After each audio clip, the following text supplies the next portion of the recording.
Hello বন্ধুরা, কেমন আছো সকলে? সকলে আশা করি অনেক অনেক ভালো আছো। আমিও কিন্তু অনেক ভালো আছি। চলো আজকে একটু অন্যরকম ভিডিও।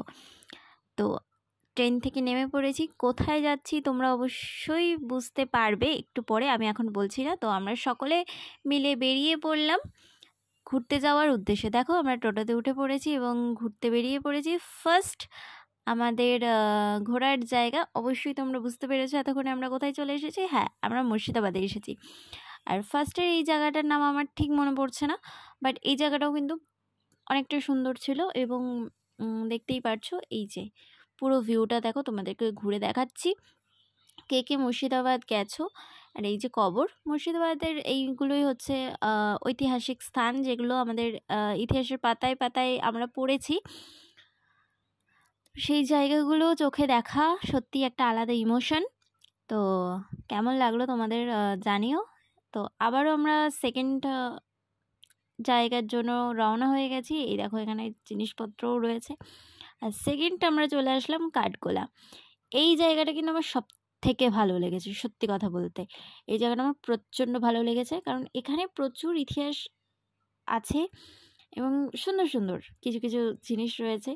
চলো তোমাদের সাথে শেয়ার করছি। আর এই যে রাজবাড়িটা কিন্তু আমার খুব পছন্দ হয়েছে, মানে খুব ভালো লেগেছে।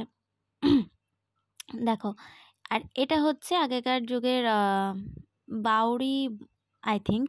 তো এখানটা হচ্ছে জল সংরক্ষণ করা হয়েছে। আর এই যে আমাদের পেছনের ভিউটা, আর এই যে রাজবাড়িটা, আর এই জায়গাটা একটা আলাদা ইতিহাস। আগেকার রাজারা নাকি চা খেত, তো একটা কাপে একবারই চা খেত, তারপরে ফেলে দেওয়া হতো। তো সেই চা, ভাঙা চায়ের টুকরোগুলো দিয়েই এই ডিজাইনগুলো করা হয়েছে। আর দেখো কি সুন্দর আগেকার যুগের একদম নিখুঁত কাজ না? আর এই চেয়ারগুলো কিন্তু আমার খুব পছন্দ হয়েছে। তোমাদের কেমন লাগলো অবশ্যই জানিও। মনে হচ্ছিলো তুলে বাড়ি নিয়ে চলে আসি। তো তারপরে চলে আসলাম, দেখো এইখানে পুকুর, আর পুকুরে দেখতে পাচ্ছ কত মাছ একবার কিলবিল করছে। আর পেছনে দেখো কত ফুল, আর ওইখানে রয়েছে হচ্ছে নাচ শেখানো হতো। তো ফুলের বাগান চলে আসলো। এখানে একটা মন্দির রয়েছে, যে মন্দিরের ভেতরে আমি ভিডিও করতে অ্যালাউ করিনি, তো বাইরেটা তোমাদের একটু ঘুরে দেখালাম। দেখো বোর্ডিংও হচ্ছে এখানে, এবং এই মূর্তিগুলো কিন্তু খুব সুন্দর। আর এখানে কাঠগোলা কেন হয়েছে নাম? এখানে কাঠগোলার নাম হয়েছে কারণ এখানে পাথর এবং চীনামাটির যেই জিনিসগুলো খুব বিখ্যাত। আর এই যে মিউজিয়ামের ভেতরে কিছুটা তোমাদের সাথে ক্লিপ বাইরে থেকে আমি নিয়েছি, কেমন লাগলো অবশ্যই জানিও। আর কত বড় ছাদ না? এই দেখো, বলতে বলতে থার্ড জায়গায় চলে আসলাম। তো এটাও কিন্তু খুব সুন্দর। আর এই চেয়ারগুলো সত্যি আমার খুব পছন্দ, মানে সব জায়গায় এই আগেকার যুগের চেয়ার। এটা আই থিঙ্ক জৈন মন্দির। তো আমরা চলে আসলাম ফোর্থ জায়গায়। তো এখানে প্রত্যেকটা জায়গায় জায়গায় দেখো কত কিছু না? আগেকার যুগের জিনিসগুলো সত্যি একটা আলাদাই রকম। প্রত্যেকটা ঘরে কিন্তু ভগবান রয়েছে। এখানে মা কালী বলো, লক্ষ্মীনারায়ণ বলো, হনুমানজি। আর এটা একটি ব্যাংক টাইপের রয়েছে। তো এটাও আমাদের ঘোরা কমপ্লিট। তোমাদের কেমন লাগলো অবশ্যই জানিও। আর কে কে গেছো, আর কে কে এখনও পর্যন্ত যেতে পারোনি সেটাও অবশ্যই জানিও। আর এই আমরা চলে আসলাম 11,000 কবরস্থানে। 11,000।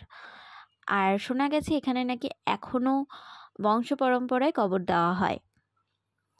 তো তোমাদের কেমন লাগলো জানিও। আর এবার চলে আসলাম আমরা জীবন্ত কবরে, যেটা আই থিঙ্ক আমার শোনা আছে যে এখানে নাকি যে রানীটা ছিল, সেই রানীটা নাকি মানে বাচ্চাদের কলিজা খেত। তো আমার ঠিক জানা নেই। তো তোমরা কেউ জানলে অবশ্যই কমেন্ট করে। আমি যেহেতু সঠিকটা জানি না, তাই সঠিকটা তোমাদের জানাতে পারলাম না। এখানে অনেক ইতিহাস রয়েছে। তো ইতিহাসগুলো তোমরা এতগুলো জায়গার মধ্যে সবাই যদি জেনে থাকো, তো একটা একটা করে ইতিহাস অবশ্যই কমেন্টে আমাকে জানিয়ে যেও যে এখানে কোথায় কোথায় কী বিশেষত্ব রয়েছে। তো জানলে অবশ্যই আমাকে জানিও। তো চলে আসলাম আমরা হাজারদুয়ারিতে। কেমন লাগলো ভিডিওটা অবশ্যই জানিও। আর কে কে গেছো, কে কে যাওনি, অবশ্যই আমাদেরকে কমেন্ট করে জানিও। আমার তো ঘুরে বেশ মজা লেগেছে। তোমাদের কেমন লাগলো অবশ্যই জানিও। টাটা।